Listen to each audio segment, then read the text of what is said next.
প্রিয় দর্শক শ্রোতা যারা আমাদেরকে মোহাব্বত করেন, ভালোবাসেন, সারা দেশ থেকে আমাদের কাছে প্রোগ্রামের জন্য আসেন, তাদের উদ্দেশ্যে জরুরি দুইটা কথা। বিভিন্ন জায়গায় হাসিনা সরকার থাকা অবস্থায় দেশের বিভিন্ন জেলায় আমি প্রোগ্রাম করতে পারিনি। গত বছর আমাকে বাধা দেওয়া হয়েছে, বিভিন্ন জায়গা থেকে প্রোগ্রাম স্থল থেকেও সরিয়ে দেওয়া হয়েছে, কিংবা কমিটির উপর হামলা করা হয়েছে, মামলা দেওয়া হয়েছে, কিংবা বিভিন্ন ধরনের নির্যাতন করা হয়েছে। মাহফিল স্টেজ ভেঙে ফেলা হয়েছে, বিভিন্ন জায়গায় আপনার মাহফিলের প্যান্ডেল ভেঙে দেওয়া হয়েছে।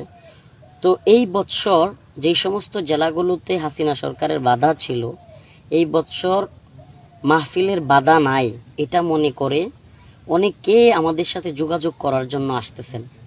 বিভিন্ন দূর দূরান্তের জেলা থেকে, যে সমস্ত জেলায় গত বছর প্রোগ্রাম করতে পারেন নাই, বিগত সিজনের প্রোগ্রাম করতে পারেন নাই, বিশেষ করে আমার নিজের জেলা নেত্রকোনা, ময়মনসিংহ, নরসিংদী, এই সমস্ত জেলাগুলো থেকে, সুনামগঞ্জ, অনেক মানুষ আমার এলাকায় আসতেছেন।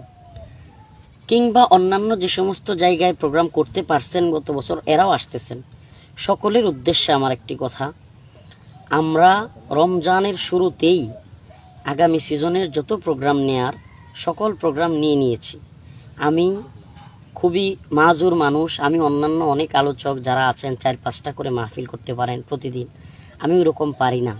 এই জন্য দয়া করি কেউ প্রতারিত হবেন না। আমার নামে যারা মাহফিল দিচ্ছে বলতেছে, এখন আর আমি কোনো মাহফিল দিচ্ছি না, আমরা নতুন করে মাহফিল দেয়া বন্ধ করে দিয়েছি।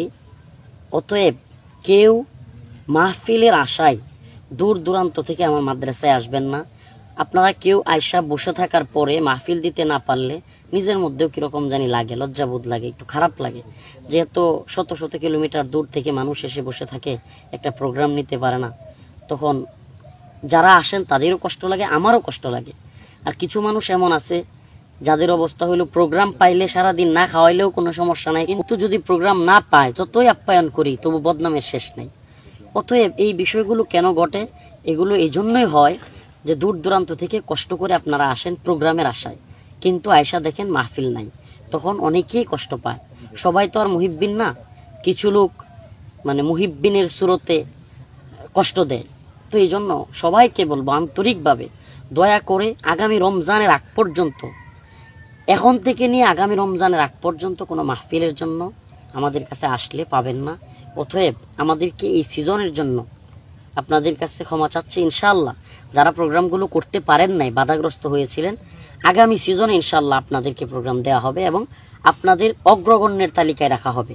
এবং আপনারা যদি যোগাযোগ করেন, রমজানের পরে আপনাদেরকে মাহফিল দেওয়া হবে ইনশাআল্লাহ।